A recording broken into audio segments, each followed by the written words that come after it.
Hello everyone, my name is Firoz Khan. I am 38-year-old. I am from India.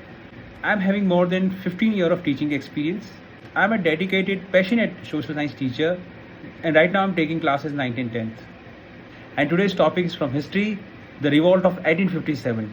And now let's talk about the class objective. The first objective is that the student will be able to understand the meaning of revolt.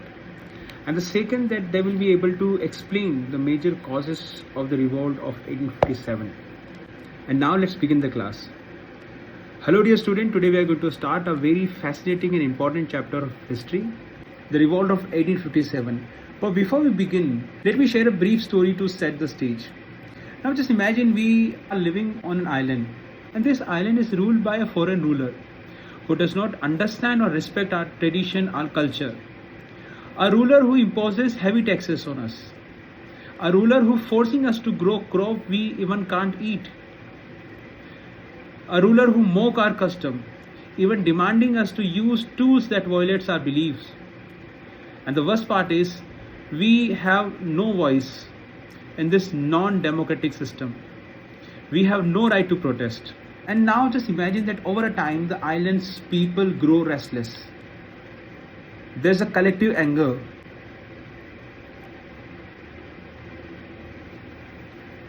And just think what happened when people push to the limits and when people decide that they can no longer tolerate such operations. So dear student, please answer. What would you call their act of rising up against this unjust ruler? Please raise your hand. Very good. No, there's no Supreme Court and High Court in that island. Exactly right. What's your name? Vihan. Excellent answer, Vihan. And that's what we can call the revolt. And today we will explore one such movement in the history, the revolt of 1857. And today's first topic is the meaning of revolt. And I would like everyone to write this down in your notebooks. A revolt is a collective, often violent uprising against those in power. And now when we understand that behind every revolt there are so many strong reasons, there are so many unhappiness, there are so many problems. And here in 1857 the problem were the policies of East India Company. And just because of this policy everyone was unhappy. And when I say everyone, means everyone: king, queens, peasants, landlords, the tribals, and even the soldiers, those who are working for the company, even they were not happy. And now let's try to understand why the local rulers, the Nawabs and the Rajas, were not happy. So since the mid 18th century, the Nawabs and Rajas, they had gradually lost their authorities and honor.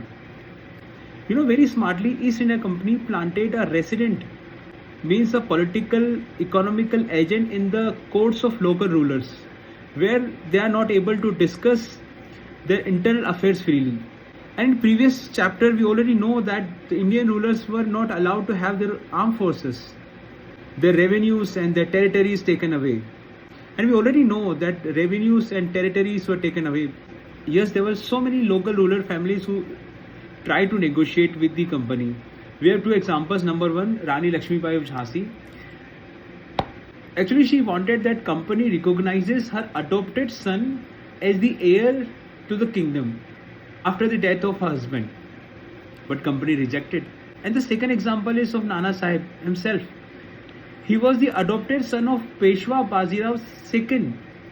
He pleaded for his father's pension, but the company rejected. Now we understand that these were the reasons made local Indian rulers unhappy.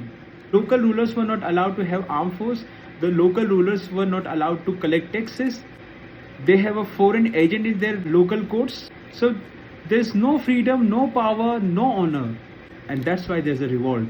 Very interestingly, the East India Company realized that despite their effort, despite their growing influence, many Indians still consider the Mughal Empire as the legitimate ruling authority.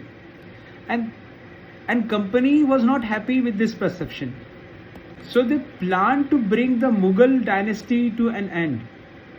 And there are 3 points we have to understand. Number one, they removed the name of Mughal rulers from the coin minted by the company. In 1949, Governor General Dalhousie announced that after the death of Bahadur Shah Zafar, the family of the king would be shifted outside the Red Fort. And third point is, in 1852, the Governor General decided that Bahadur Shah Zafar would be the last Mughal ruler and none of his descendants would be recognized as king.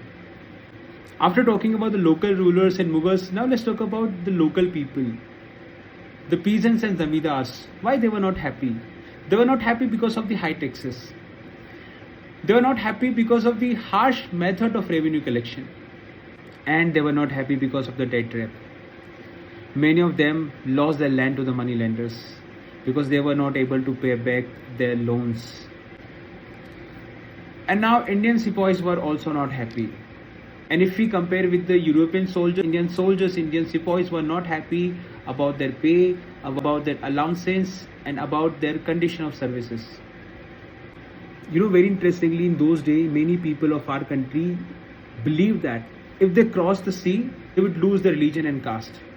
And I want everyone to please underline in their textbook that when in 1824, East India Company asked them to do so, they refused. And when they refused, they were severely punished. And just before this revolt, in 1856, they passed a new law that every sepoy had to agree to serve overseas if required.